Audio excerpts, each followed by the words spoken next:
a classic track from a classic album. Billy Bragg's Waiting for the Great Leap Forward from his LP Workers' Playtime in 1988. What a great track. I'm Matt D'Ancona. I'm an editor at Tortoise, and I'm really delighted to welcome Billy to this ThinkIn entitled Has Protest Music Lost Its Power?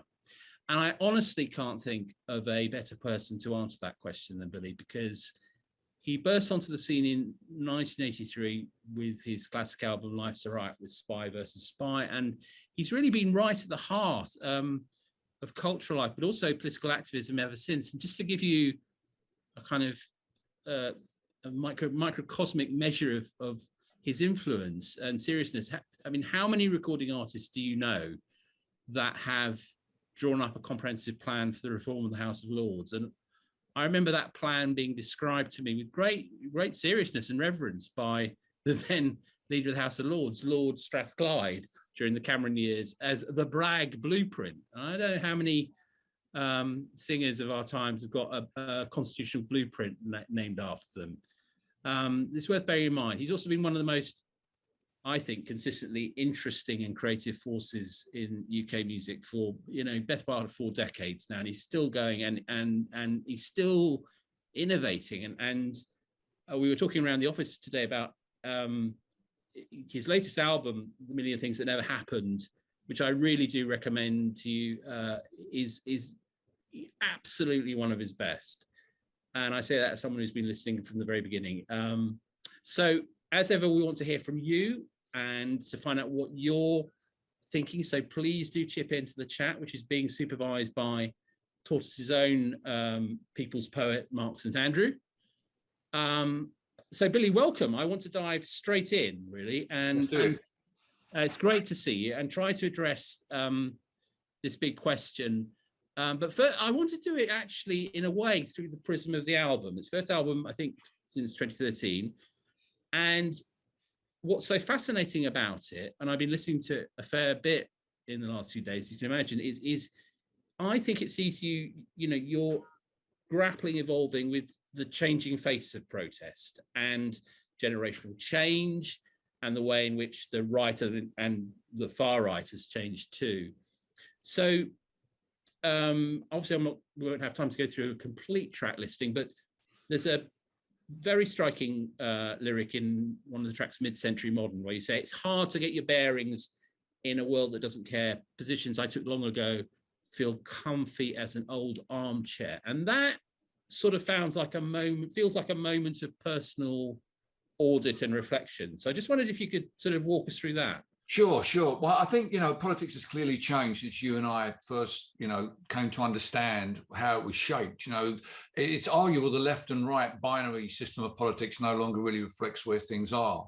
It's moved away from ideology in terms of language. The language when I learned my politics during the miners' strike, we were using the language of Marxism, really. And that, I don't think that resonates with anybody anymore. So it's moved much more onto emotions now. I mean, Brexit was much more of an emotional decision than it was an ideological decision.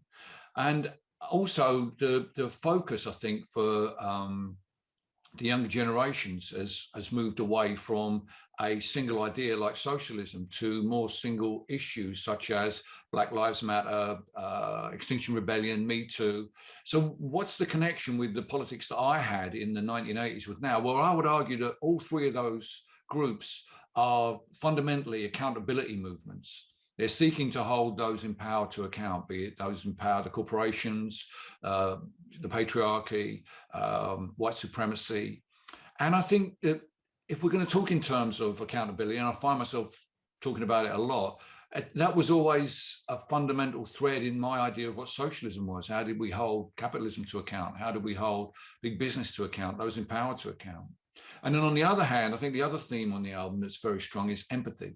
And that's really come through because it's an album that's been made during the pandemic. And empathy, I think, is in everybody's minds, whether we're thinking about our frontline workers or our loved ones that we're trying to protect. I was shielding my partner, still am to some extent, through the the last 18 months. So those things have very much been on my mind. And again, just to double back to my socialism, again, if socialism isn't about empathy, fundamentally, then it's no socialism that I recognize. So I suppose in a post-ideological world, I'm looking for ways to articulate ideals that I've always believed in.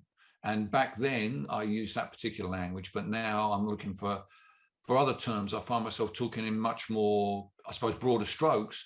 But I think conversely, with my audience, certainly at the live gigs, I'm currently on tour in the UK, I have a night off tonight, they react more strongly when I talk about empathy and accountability than they do when I talk about trade unions. And just on the question of Billy's tour, we'll put some dates in the chat so you can go and see him. Don't miss the chance. He's fantastic live, I need hardly say. On the question of that, Billy, I mean, what's interesting is class, because I always feel that class is it's one of the things that British people, or maybe English people specifically, are always trying to push to one side. And I wonder whether you think that's happening now, that class has been, you very well describe it, a change of mood, an emotionalism and empathy that's entered, and a single issue preoccupation, and an accountability preoccupation that's dominating protest now. But has a sort of class politics been a victim of that?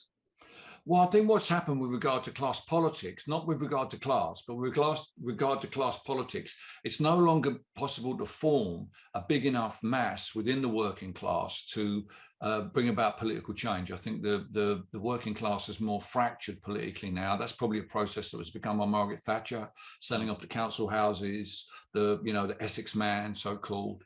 I'd like to remind people I'm from Essex. We're not all like that. So I think that in that sense, trying to organise around class at the moment is not going to work in the way that, for instance, the Conservatives for the last 5 years have organised around nationalism.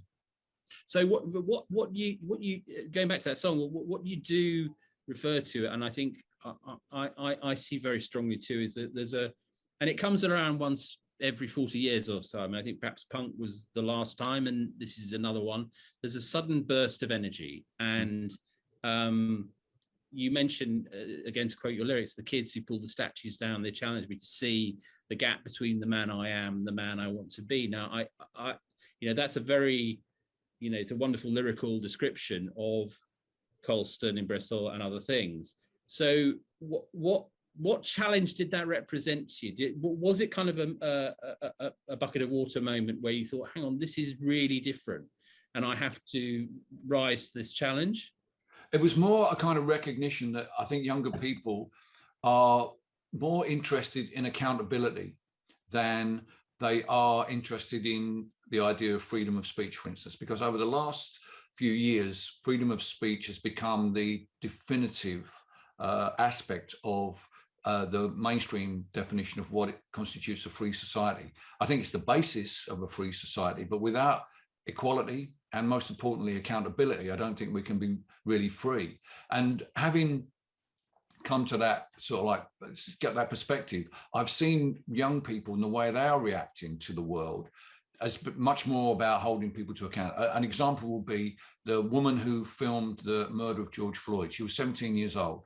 And she was smart enough to realize if she pulled out her camera phone and filmed this, someone somewhere would ultimately be held accountable for this.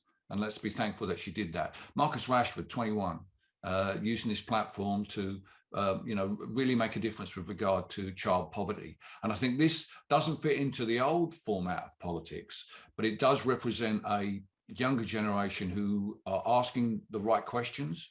And they're doing it outside of music. I mean, in the 20th century, young people would have been forced to use the only medium available to them to talk about the world, which was music. When I was 19, there was no other medium available to me. Now, of course, if you're 19, if you're 14, in fact, you can take part in, you can make a film on your camera. So the role of music has changed in youth culture. It no longer has that vanguard role anymore, but it still has a really important role to play in building solidarity and creating what we call allyship with other groups. And it's very interesting because when I go back to, your first album and buying that, listening to it, and what you a group and other artists who are coming out of the post-punk moment, that era, liberty was very important. There was a socialist notion of liberty in there that was really at the heart of the freeborn Englishman and the rights not to be shackled by industrial servitude and so on. That idea of freedom seems to me to have mutated in your work into a reconsideration. And you there's a very powerful lyric in the album, which is freedom is just another word for acting with impunity. And then there's another song where you very wittily called Freedom Doesn't Come for Free, where you kind of satirize a kind of crazy 2004 plan to turn an American town into a kind of Ayn Rand libertarian paradise, which of course all collapsed. But what's interesting to me is that your relationship with freedom, which is I would suggest still very important to you, has changed. I don't think so, because if you take a song like "The World Turned Upside Down," which written by Leon Russellson, which I recorded, which refers to the revolutions of the 1640s, specifically in that song to the diggers, but obviously broadly speaking, the levelers, the Civil War. The whole movement was about how do you hold absolute power to account. In that sense, it was the absolute monarchy of Charles II. And that struggle is which I think is in which the dissenting tradition in England, which I would argue is as strong as any other tradition. In fact, I would argue is ultimately the primal tradition, because it includes Margaret Thatcher and it includes Brexit. Now they're part of that dissenting tradition. I think that has always run through my work. I've talked, about the struggles of the Industrial Revolution, the trade unions, another attempt to hold the absolute power of capital to account. So I don't think it's a change, but I think I've had to respond to first of all the importation of the American definition of free speech, of liberty around free speech, which has come into our culture, and also the election of democratic authoritarians who have acted with impunity all their lives. Basically, Donald Trump, also Boris Johnson, Viktor Orban. There's a sense now that the strong man who breaks the rules has become attractive to democratic electors, and I think that's really, really dangerous. Particularly in our constitution, which doesn't even have any guardrails to it, and we've seen already how Johnson is willing to bend the constitution to his benefit. I mean, the thing about having an unwritten constitution, it relies on everybody playing by the same rules and everybody respecting the rules. And if you have someone who doesn't do that, you very quickly run into real problems. And so my definition of my attempts to articulate freedom have now recognized the fact that the balance between liberty and accountability is out of whack. If you go one way too far on one and one way too far on the other, things quickly fall apart. Because people have said to me, weren't the Charlie Hebdo terrorists holding them to account? Well, in a terrible, awful way, yeah, but that's totally unacceptable. That's much, much too far. So, things keep happening that I think reveal aspects of the way our political culture is built that I certainly didn't notice before. A quick example will be during the pandemic. I think I've come to see more of the struggles that I've been involved in anyway, and perhaps long before that, as really being a struggle between individual liberty on one hand and the notion of the common good on the other hand. And I've always been a kind of common good person. So when I get attacked online, every time I tweet that I'm doing a gig tonight, this is my onstage time, and please come early because you'll be required to show proof of vaccination or a lateral flow negative test, anti-vaxxers get very, very angry with me. What do you think of the artists that have sort of come out against vaccination in what I suspect is a slightly grotesque attempt to resurrect what they think is a punk ideal? There are I don't think Van Morrison was ever a punk, and definitely Eric Clapton wasn't. But I think there is Ian Brown, maybe, you know. And yeah, Ian Brown. I think I don't know about him. I think anyone knows about him. But there is a strain within the anti-vax movement that thinks that being anti-vax is being anti-establishment. And then you see the Tories sitting there with no masks on, and Labour all with masks on. You know, it's ridiculous. It's a ridiculous idea. Ultimately, in a free society, you want to lean towards individual freedom as often as you can. But in times of crisis, whether it's in a pandemic or whether it's with regard to trying to deal with the changes in climate we're seeing, we have to act more, lean more towards the common good, you know? And that's everything from getting vaccinated. I've had my boosters now, and I wear a mask when I'm working at the gig before I go on stage, all the way up to, you know, going out and, you know, trivial things like sorting out your cardboard and your glass and put them in the right bins, and, you know, doing these general things that you will amass, ultimately you hope will amass to positive change, although they're not actually benefiting you at that moment. In fact, you'd probably rather not be doing them because it's tipping down with rain and you've trodden on another snail again. You must get some lights out in your back porch. Mark St Andrew, my colleague, makes an important point in the chat, which is, you know, that in the 80s, when you were really starting to make, you know, an impact, there was this sense with Red Wedge and other acts as well outside the, you know, formerly socialist movement, that there was an element of protest in, you know, at the top of the charts, whether it was Two Tribes or, you know, yourself, whatever, you know, that and reggae and Electric Avenue, and, you know, there really was, it was there. It wasn't always there. There was plenty of perfect pop as well, bubblegum pop, but it was there. And I guess what's interesting and hits the real raw nerve of what we're talking about tonight is whether that, you know, has that time passed? And one of the things that makes me wonder whether it might have is that, as you've said, the internet can make people more accountable, and has dramatically, but it's also segmented music. So when, you know, I remember when Between the Wars was released in '84, right? It was everywhere. It was like the national soundtrack. What to play on top of the pops in people's living rooms. I played it in people's living rooms. You know, you were getting into people's homes. It was a massive moment in if you like that kind of music, which I do.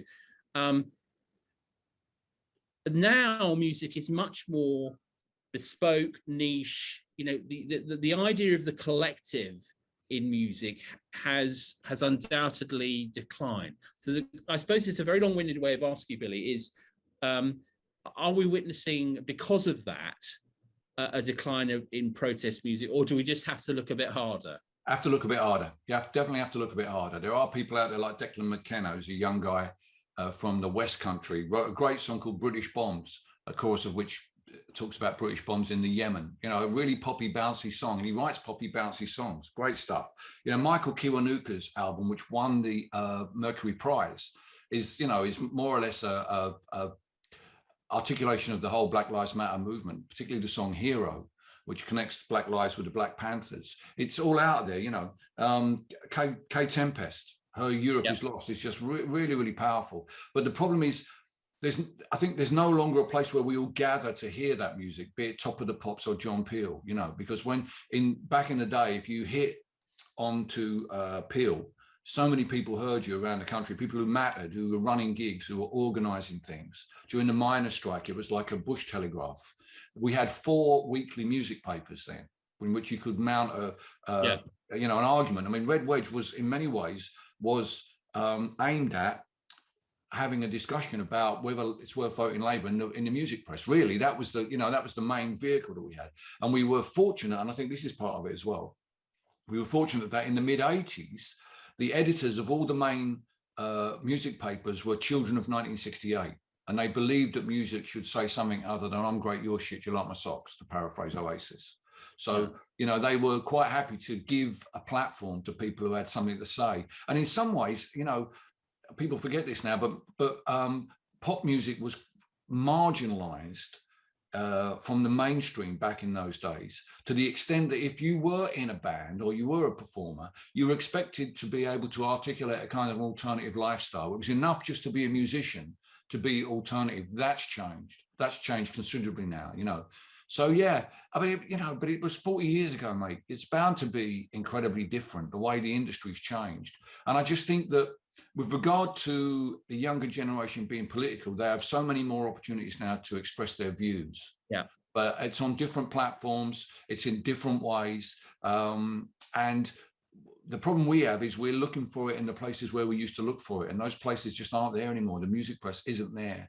The big radio station that everyone listens, Top of the Pops, as a weekly kind of moment where you've got your bearings about what's happening in pop music, isn't there anymore. But that, plus ça change, the landscape changes, and you have to try and, I mean, that's what I'm kind of writing about in mid-century modern. How do how does a 60-year-old Billy Bragg connect with what's going on? And one of the positive things about social media is that something like Twitter does allow you to look over the shoulder of younger activists in their 20s and 30s and get a handle on where the front line is now. I mean, for instance, I got into a bit of an argument last week with some gender critical activists over the fact that I have changed the lyrics of Sexuality to express allyship with the transgender and non-binary community by simply changing just because you're gay to just because you're they. And if you stick around, I'm sure that we can find some common ground too. If you stick around, I'm sure we can find the right pronouns. Now, this is a very small change, and all it does is move the focus of the song, not just to a now marginalized group, away from a group who've made some, the gay and lesbian community who've made great inroads, but it also moves the song 30 years forward in time, because it's frankly, not in any way challenging to sing in a song, we'll find some common ground with a gay guy. Anyone born when that record come out will be thinking like, what's up with this old bloke? What's he on about? So it is necessary to it was radical at the time. Yeah, and I want it to be radical again. Yeah, and there's no excuse for it not to be. So, I've changed that. The gender critical activists are outraged about this. They have a thing about pronouns. I don't know why they're so concerned about that, but so that was interesting. It made me realize the power of lyrics.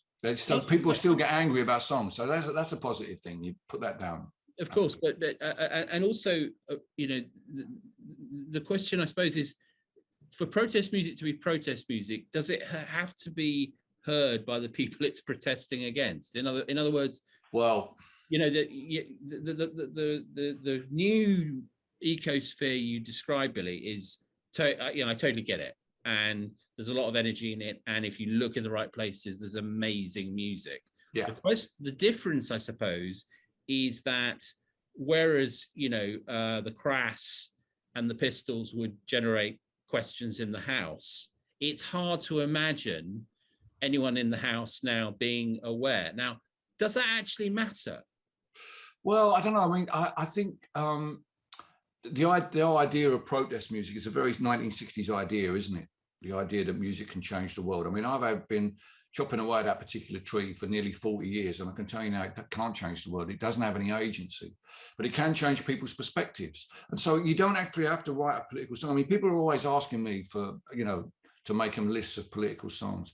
And I think one of the most political songs of all time was Roll Over Beethoven by Chuck Berry, which was released in 1956. And the idea of a Black American guy with slick back hair and an electric guitar telling white America that their, highfalutin culture was over was as incendiary. If I'd have been a 15-year-old and heard that back in the day, I'd have been like, at the cultural barricades the next day. So it's not always got to be punk. It's not always got to be, loud and fast and angry and in your face. It's just got to touch a nerve. And I think the great protest songs touch a nerve. They offer people, on one hand, a place to rally, but also they give them some, almost like a vaccination, if you know what I mean. So for instance, when I heard Tom Robinson sing If You're Glad to Be Gay, I'm not a gay man. I've never met any gay men, but I recognized where Tom was coming from was a positive place. He was part of Rock Against Racism. Therefore, I figured that the gay community must be in a situation that also need that kind of support. So when I did eventually meet some gay men, oddly enough, on a Rock Against Racism march, that encounter I wasn't completely baffled by it. I wasn't completely thrown to meet something I'd never met before. I already had some bearings that I'd gained from listening to Tom. So what Tom was doing with that song, and what I'm trying to do with changing lyrics to sexuality, is create allyship, so that people, when they hear a song, they get an idea of that concept, or they go and check it out, or they think to themselves, well, Braggy thinks it's a bit like that, so maybe, you know, I've trusted him in the past, perhaps I should have a think about this, because it is very complex. The whole issue of gender and the difference between gender and sex and all those things, I find it really complex. And it's easy to make a fool of yourself. I'm from that generation who says, to be friendly, thanks, mate. You don't need to gender people when you're buying a newspaper or a cup of coffee. You know, you can just say, thank you very much, friend, or really appreciate it, or whatever. So, you know, it's easy to trip up, but I'm trying to encourage through my songwriting and other writing, I'm trying to encourage my audience who are in their 60s to not be afraid to be wrong and to learn, and to, because it's not, although it may seem completely different, the whole issue about, transgender women using ladies' toilets, when you actually look closely, the language that the gender critical activists are using against the transgender community is exactly the same language that was used against the gay and lesbian community, that they were pedophiles, that they were not to be trusted, they were some kind of perverts. It's exactly the same, just, you know, same shit, different day. And so to be, you know, in our generation, to be able to find, understand what's going on, it's not as baffling as it seems if you have the time to sit down and listen to the voices of transgender and non-binary people. There are plenty of them out there on the internet. I'm interested, Billy, as well, in the sort of the kind of the range of protest music. So when I was sitting down this afternoon to sort of write down, you know, top 10 protest songs, one of the first I wrote down was "Strange Fruit" by Billie Holiday. Yeah. And then another one was, Robert Johnson's "Hellbound on My Tail." You know, both songs in different ways about lynching, both out of the deep south of America. Yeah. Neither of them have any connection at all with, you know, rock and roll or punk or anything like that. And I wonder whether it's some part of it is, and this speaks to a track on your album called "Pass It On," which you might want to talk about, which is that a very important part of protest music is not just the new, and the new, as you've just explained, is incredibly important and, you know, constantly subject to modification, but actually passing on those tracks, that oral tradition, stories that get forgotten, because I think "Strange Fruit" by Billie Holiday is as good a soundtrack to what happened in 2020 with the George Floyd murder as any contemporary song. Yeah, well, I'm someone who's worked very closely with Woody Guthrie's archives, and the songs in there that he wrote, Slipknot, a song he wrote about lynching, absolutely connects with Black Lives Matter. During the miners' strike, I was in a really fortunate position in that, being a solo performer, I could literally get on a train with my amplifier and my guitar and go up to the coalfields and gig, which I did. One of the very first ones I did, I think it may have been in Sunderland, I was supported by a guy named Jock Purden, he's probably my age now, he's probably in his mid-60s. He'd been a miner. He sat on stage with his hand cupped over his ear and sang a cappella songs. And here was me, this young punk from London, one-man clash. His songs were more radical than mine.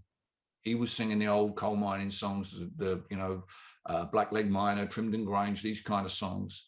And I stood at the side of the stage thinking, how am I going to follow this? I'm just going to look a complete fool now, stepping up after Jock. And in the dressing room, I kind of, intimated my concern about this. And he said, son, it doesn't matter what you sing. The fact that you're here standing in solidarity with the miners, you're part of this tradition now. You're part of it. So it doesn't matter what you do when you go up there, You can sing Land of Hope and Glory, whatever. You're part of it now. And that he passed that on to me. He put his hand on my shoulder, not literally, but he passed it on in that sense. And I took great strength from that, and was reminded of the folk tradition and the difference between our folk tradition and American folk tradition is many of their songs from that period were written during a time of recorded music. So they seem more current.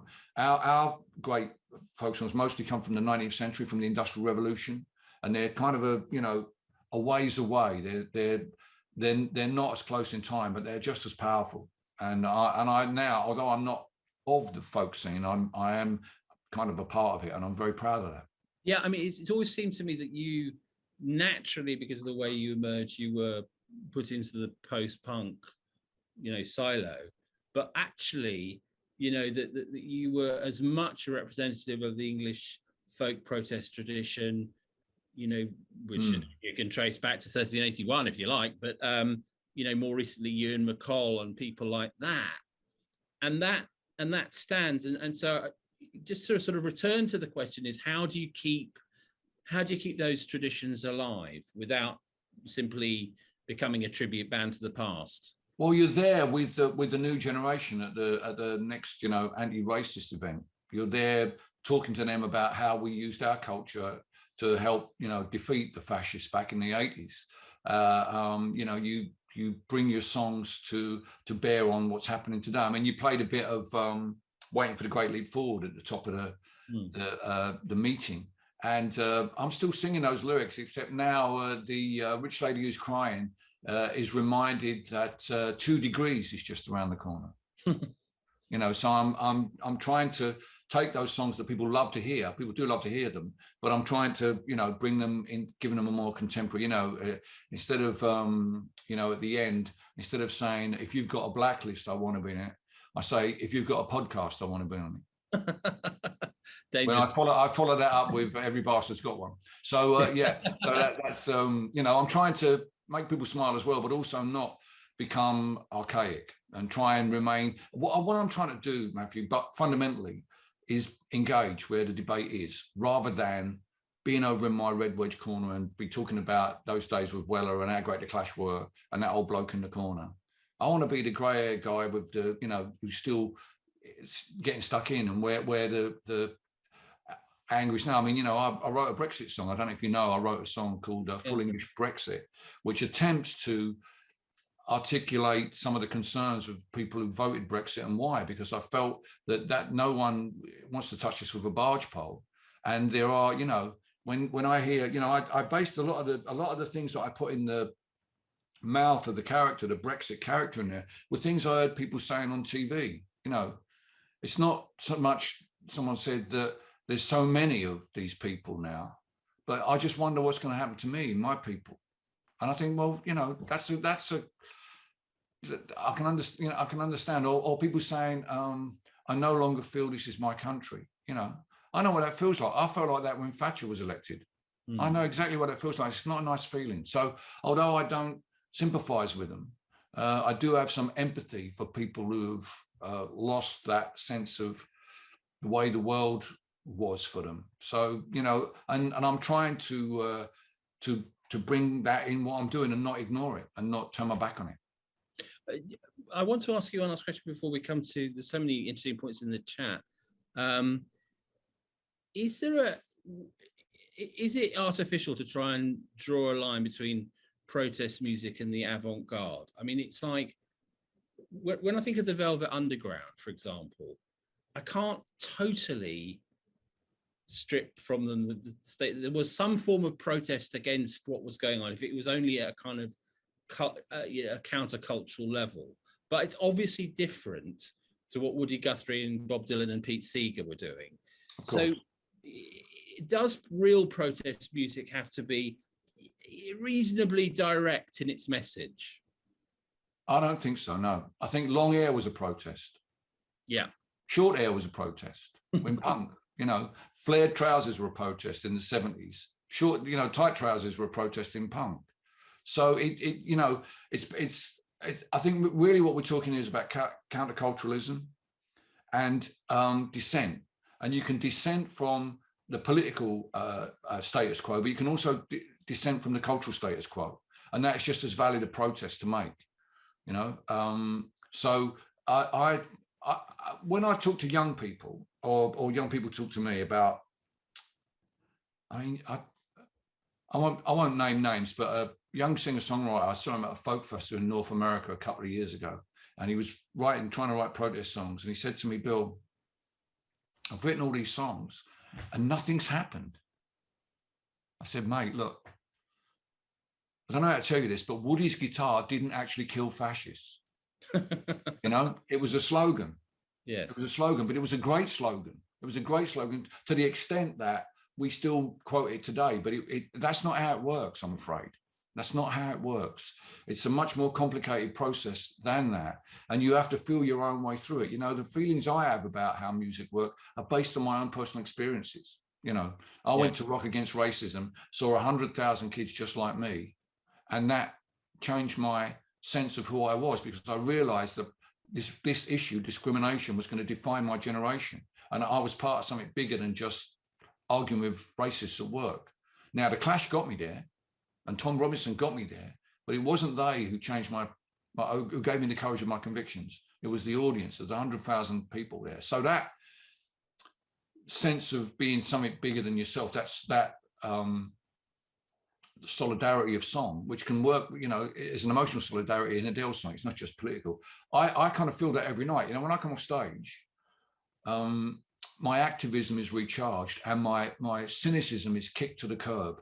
And I feel my job is to make the audience go home feeling the same, that they've looked in the people and in the same way, because they've felt the vibe in the room, not just from me, but from everybody else. When we sing Power and Union, we all put our hands in the air so that, you know, they go back to work the next day or school or home.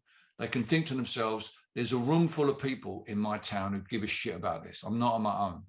And that's probably the limits of what music can really do, because then it's onto the people then themselves who've taken that sense of communion, if you like, and what they do with it, what it helps them to do. And what it did for me at Rock Against Racism, it gave me the courage of my convictions. I probably wouldn't be sitting here talking to you tonight were it not for that experience. So I know it really does work. And you're right. You can't make the test a sort of direct read across from this performance led to that social change. I mean, people are still listening to Pete Seeger's sing version of Guantanamera. How many ideas has that sown over the decades? I don't know. But you couldn't demonstrate that it had led to one particular policy, and that would be ridiculous. It's still a magical force in the culture. Billy, I'd like to go to some of the people who've been making so many interesting points in the chat. Nick R, I don't know if you're there, Nick. Hi, Nick, how are you? Matthew, hi, good to see you, and good to see Billy too. Hello, Nick. Nick, you made a very interesting point about a UCU picket line, I think, and sort of basically walking the walk. Could you elaborate on that? Because it was a really, I think, a core point in all this. Thank you. Yeah, it was. I think it was on YouTube. But Billy, you were on there was a clip of you, and you were at a picket line, University of College lecturers who were on strike, trying to sort out their pension scheme. And to paraphrase, I mean, you said it better, of course, but to paraphrase you basically said, I choose to play Woody Guthrie songs, and part of the contract of doing that is I need to turn up to events like this and sing them. If you've got to walk the walk, talk the talk, whatever. And that struck me as an honest thing to say. But there you were doing it. So, that sort of statement to me is quite powerful. Yeah, I mean, really, it's more of, the reason why I want to be doing those kind of things is because that's the sort of gig Woody did. He never did a gig like I did. He never did a gig like I'm going to do tomorrow in Guildford, where I've got a theatre, I've sold tickets, a load of people in seats, they've come to see me, they've bought my album, they might be buy a Billy Bragg tea towel on the way out. He never done that, ever. Very few times he played to large audiences was when he was playing with someone like Paul Robeson. Most of the time he was doing that sort of thing, or playing in, school rooms and stuff like that. So I'm always happy to be doing that, because I think that is much more true to the tradition of Woody than it is playing G Live in Guildford. Much as I enjoyed Guildford and much as that's what my job is, that's not what Woody does. And so that, I do often mention that when I'm in the process of doing that, because I think it's very, very important that also other musicians get that grasp of that as well, that it's more than just singing the songs. You've got to take the actions as well. Thanks very much, Billy. Is Ben Cropper there? Hi, Ben. How are you? I'm good. I'm good, thank you. Good to see you. You made a number of excellent points in the chat, and I just wanted to sort of give you a chance to to air some of them to Billy. Yeah, Billy, I'm a big fan of yours. I came to Gateshead to see you at the start of the tour. It's a good night. Yeah, really good. My first point in the chat was about political activism, really, and I fear the day that you're no longer able to do it, and there's only people like Grace Petrie out there trying to fight the good fight. So what can we do to get more young people inspired to get into protest music? Well, nature abhors a vacuum, so I'm sure someone else will turn up. So don't worry about that, Ben. But I think that, no one's going to invite you to travel around the world reading out your tweets. Let's hope. So there's an opportunity, to see the world, find out interesting things, learn to play an instrument. I think that look at Ed Sheeran. He's absolutely massive. One bloke with his guitar. Anybody else sitting at home looking at would think I could do that. And among the people that are going to think that, some of them are going to think, I should be singing about something other than just Galway girls. So I trust the next generation to throw up some interesting people. Yeah, and then my other point was about protest songs more generally. To what extent do you feel during your shows you're already preaching to the converted, and what can be done to reach out to the masses? Well, that's always a problem, isn't it? People are going to heard the record, like the record, come along to the show. But I've always tried to make sure that there were some things in the set that challenged the audience. Those people who suggest that it's all preaching to the converted, they should have heard the way people reacted in my audience when I started talking about Englishness. They weren't particularly happy. A friend of mine, I have a song called England Half English, which ends me saying, oh my country, what a beautiful country you are. And a fellow traveller said to me, you're being ironic, right? I'm like, no, I'm not being ironic. I love my country. I really do love my country. I love its values. I love its, sense of justice. I love its diversity. I'm a patriot. Oh, that was a bit odd. So yeah, I do try to, I'm challenging my audience currently with the things I'm framing sexuality by talking about Stonewall and the pressure it's come under from mainstream media and institutions. So I'm always aware that some elements of it are tickling the audience. It's an interesting thing. I don't know if you noticed this, Ben, the other night, but I didn't mention Boris Johnson once in the show. That's not what I'm here to do. We all know that. I can get an easy cheer by kicking Margaret Thatcher. It's easy. It's much more complex to get the audience to think about empathy and think about how we deal with our own cynicism and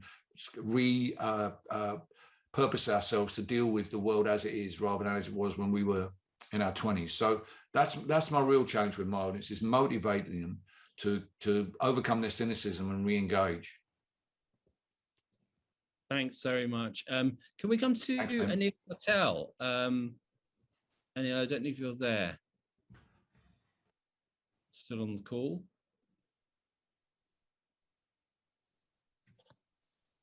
Hi.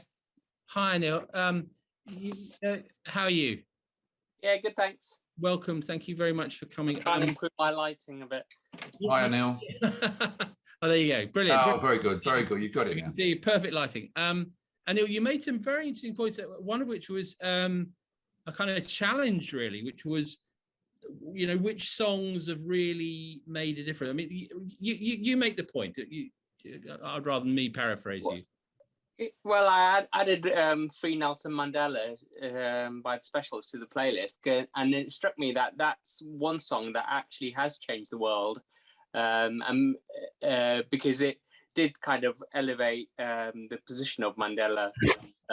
He was locked still locked in jail at the time, and obviously there were other undercurrents which kind of freed his release. But that song actually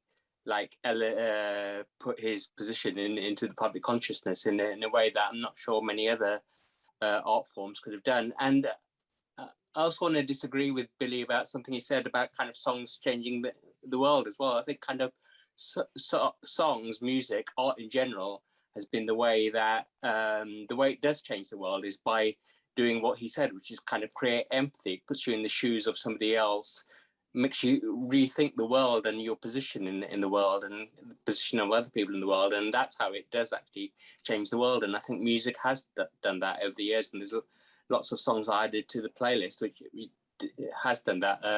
One song I added to the playlist was Bronski Beat's Small Town Boy, and kind of Billy mentioned Tom Robinson, Glad to Be Gay. I think kind of all those songs took you into somebody else's position and did help change the world.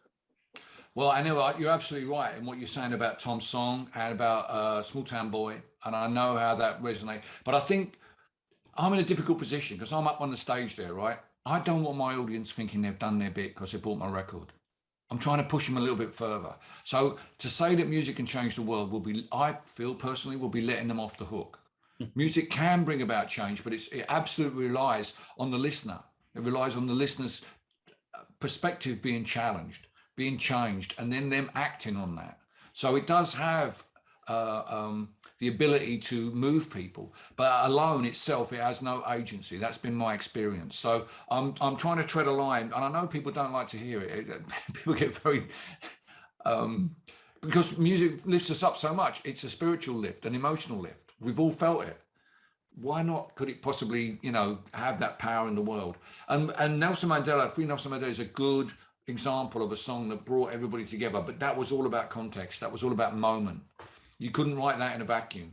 You need the moment to be there and to be able to, come together in that way to articulate and draw so many people together in solidarity around the ideas expressed in that song. So it takes a special moment to do that. You can't just bring it up like that and, I'm going to write this song, it's going to change everything. Thanks so much, Billy. I'd like to come to my colleague Liz Mosley, who made it a very, well, as ever, a string of good points. But one I wondered if I could press you on, Liz, is just about how a song by Bruce Hornby in The Range. No, but I mean, it's a really interesting point, and there are many examples of it. Songs that don't appear to be, songs that appear to be just standard pop songs, and then you realise they're actually protest songs. I know, I was really embarrassed. This literally was this year, and my girlfriend is one of those annoying people where she'll have a song that then only listens to that again and again and again and again until she can never listen to it for the rest of her life. Yeah. And that was one of the ones of this year. She was listening to The Way It Is, and I was singing along, knew all the words all the way through, and I'd never actually twigged until I heard it. She was like, "Oh, this is a civil rights song." Sure enough, it is. And I was a bit embarrassed that I'd never twigged, but I just sort of wondered. So I was originally writing in, I love One Blade Shy of a Sharp Edge by Nancy Griffith. I love Nancy Griffith. I'm so sad that she died this year. Awful, yeah, awful. And that's a quiet, nasty, but in a really brilliant way, that little song. She's singing about a young girl, and a guy sort of pulls up alongside her in the States, and she's singing about how he's a Republican, and he kind of honks her and leers at her a bit out of his big car, and she just sings, "I'll cancel you out when I go to the polls." And it's a really short little brilliant bit of Nancy Griffith songwriting. So it's a song that you notice it's a protest song because it's there and it says it to you. She sort of spells it out. But with that, and the same with Alex Dobkin, who's amazing. She's also died recently, a lesbian sort of folk singer. But I don't think anybody who's not a lesbian would ever even heard of her or choose to listen to her. To your point, Billy, about for it to really work, it has to make people feel uncomfortable. And wonderful as it would have been to sit in a sort of divey bar and hear Alex play those tunes, which are absolutely hilarious and they could make you cry and they're so funny and brilliant. It's not really probably really helping anybody other than the existing lesbians who love her. But with Bruce Hornsby, I don't know, is it just me that didn't realise what the message that story was conveying? Because it's so lovely and it's sort of comfortable and it washes over you, and there's nothing sort of in it at all. Well, it's not uncommon for people to get the wrong end of the stick, is it? When you think about Ronald Reagan using "Born in the USA" by Bruce. People just see the banner headline of what the song is and go with it. "Only the Young" by Taylor Swift is a very political song. Yeah, it's a call she's to got some arms. great political tunes. Yeah, it's a call to arms. So you don't, but no one calls her a political artist. But I bumped into her at the NME Awards and was telling her how much I respect her attempts to own her own catalogue and be in charge of her career, not just from a feminist point of view, but you know, in the days of Spotify and the way record companies are screwing us over streaming, owning your own catalogue is a revolutionary idea, and I'm happy to say I own mine. You know, over the years I've bargained for ownership rather than royalties, and here I am, still got a career and still able to exploit those early albums that I made. I'm still making money from them, not some multinational corporation that's got the rights of them until 70 years after I'm dead. So I have a lot of respect for Taylor, because she, you know, she has a lot more to lose than me if she annoys the wrong people. Thank you, Billy. Can we go to Lindsay Evans if you're there, Lindsay? Hi, Lindsay. Still here?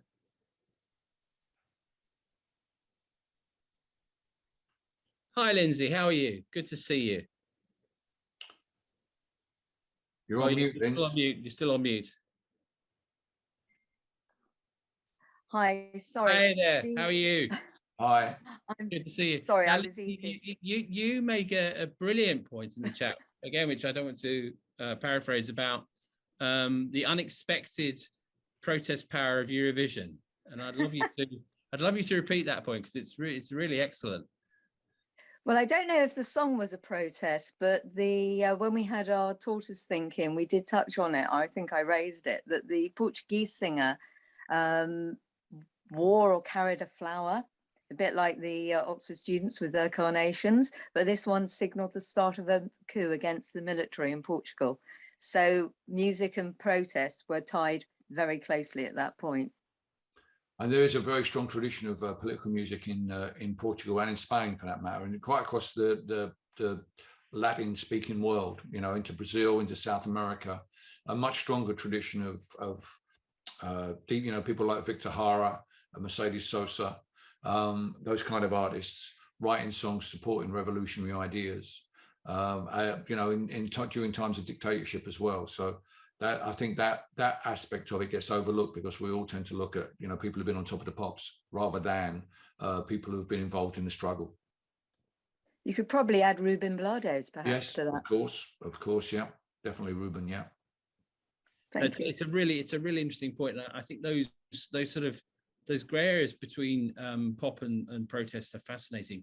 And what better moment to bring in a man who exemplifies the marchlands between pop and protest, my colleague Mark St. Andrew, who I know feels very strongly about a lot of this.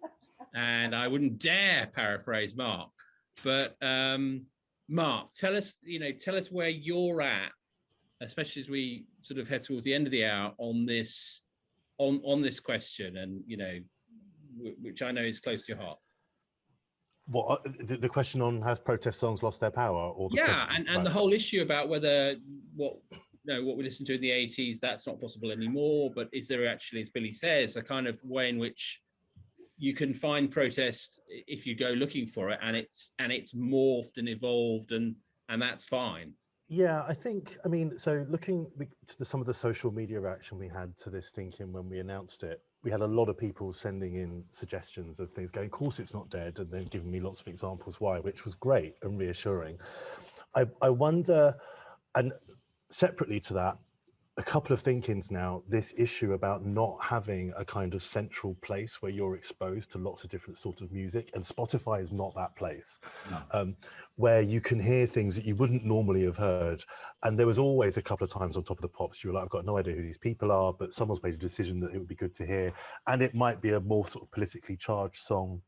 So I feel like if you have to go looking for protest music, is it doing enough protesting? Like I feel like it should be kind of getting itself in your face a bit, and it may not be. It may be that the music landscape is structured in such a way that that's not possible now. So I think there is protest music, clearly. I think the line between what is a protest song and then just a song about people's lives, I think that's a bit blurry. So I was having a discussion with someone called Luke in the chat, and he was saying, you know, there's this person who sings about council estates and everything else, and I was like, well, that's fine to a point, but like my favorite band in the world, St. Etienne, they've got a whole album about a council estate, and it's not in any way a protest song. No. It's about the lived experience of people on council estates. So what is the defining criteria of a protest song, I guess, is the question I'm still left with. Well, I don't think there should be one. You know, anything that when I talk to young artists about this, I don't want to hear their protest. I want to hear from them what pressure they're under. Tell me the pressure that you're under, because that's what I wrote about. That's how I became political. I wrote about the pressure, you know, songs like To Have and To Have Not. You know, just because you're better than me doesn't mean I'm lazy. Just because you're going forward doesn't mean I'm going backward. I was writing about the pressure that I felt under as a 23, 24-year-old. So I'm more interested in artists articulating that. But at the same time, when you say, you know, like you said, there is no Top of the Pops to come to, there is no John Peel to gather. It's still out there. I mean, you know, who can forget Stormzy at the Brits live on stage calling out the Prime Minister over Grenfell? You know, because one of the reasons why that is, I think, is because we used pop music in the 20th century because all youth culture was marginalized. We had no other way to talk to each other and our parents' generation. There are still some groups that are marginalized by mainstream culture, and young black men are among them. So that's why the music that people like Stormzy make is still heavily political. It's still charged with an anger at the pressure that they face, because that's all they've got. They know if they can put a good beat or a hook on their anger and get it out there, they can reach more people and perhaps escape the pressures that they feel. So they're still using music in the way that it was used in the 20th century by everyone when we all had no choice. And there are other groups that are doing the same sort of thing. I mean, you know, even someone like Beyonce taking the opportunity at the Super Bowl to make a statement about Black Lives Matter.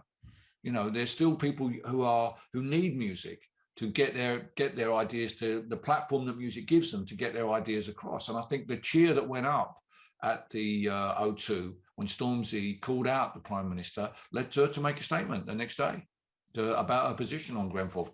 Margaret Thatcher never made a statement when I said shit on stage, to tell you that for nothing. So you could argue that, you know, there's even greater strength. Norman Tebbit had a go at me once. He complained, well, I've been on the BBC talking about politics, and he rang up and complained. I kind of wore that as a badge of honor. But no, what Stormzy did was on another level, and more power to him for doing that. This is it definitely is a badge of honor. Billy, we're coming to the end of the hour, and it's normal practice for whoever is hosting the thinking, which is me, to sort of try and summarize what we've learned. And I think we've learned a lot. And I think what you've done is you've answered the question, but you've also reframed it, which is that the question in a way was framed as is protest music as we used to understand it still around? And what you've done is shown that protest music has changed, that it's responded to a new series of social justice movements in BLM, Extinction Rebellion, Me Too, which are very much preoccupied by accountability and empathy, and that this is where we can find that that energy and that sort of political kineticism. That there has been a shift in our understanding of freedom of speech, that it is hugely valuable, but it's also in this music there's a desire for it to be balanced by accountability. That we must never yield to nostalgia. We must never sort of be kind of trapped by where we were as young men 40 years ago, young people 40 years ago. But at the same time, as you say in Pass It On, that we must, you know, remain true to our traditions, to the old traditions, the stories that have made us, and the political traditions that have made us. And I was particularly struck by your point that, you know, the music is not meant to be enough in itself. It's not a sealed environment. It's meant to inspire people to go off and do things. And that, you know, Woody Guthrie didn't, you know, sort out the social problems of America just by picking up a guitar. He inspired people to go off and do things which are probably almost impossible to measure, but his influence, like Dylan's and Pete Seeger's and Joan Baez's and hundreds of others, has been immense. I was going to ask you at one point what it felt like to be a national treasure, but I'm not going to, because I'll tell you why. Because I've realised that you're not ready to be called the national treasure, and there you are one, in the sense that you are hugely loved, and we're very grateful to you for spending time with us this evening. I think you're still a protest singer, and I think you've got a lot more to say. And well, you just think about national treasuries. It don't come with any funding, does it? That's the trouble with it. I tell you, I mean, to sum up really what you're saying, Matthew, if I could be so pithy, and those people worried about protest music out there being different, at heart, pop music fundamentally is a call-out culture. And it will keep being a call-out culture. It will keep finding people to call out. And that's why it continues to remain powerful in the sort of doing the sort of things that you and I really liked during punk rock. That aspect of pop has not gone away. No, well, all power to your elbow. And keep on, because I mean, this album is... Keep on keeping on. That Redskins single, I bet you got a copy. It's exactly. And it is such a good album, and we can't wait for the next one. And we're very grateful to you for taking time out during it all for this. See you again, mate. And thanks very much. Really enjoyed it. Thanks everybody who tuned in. Good night. See you again, I hope. Bye-bye. Again. Bye.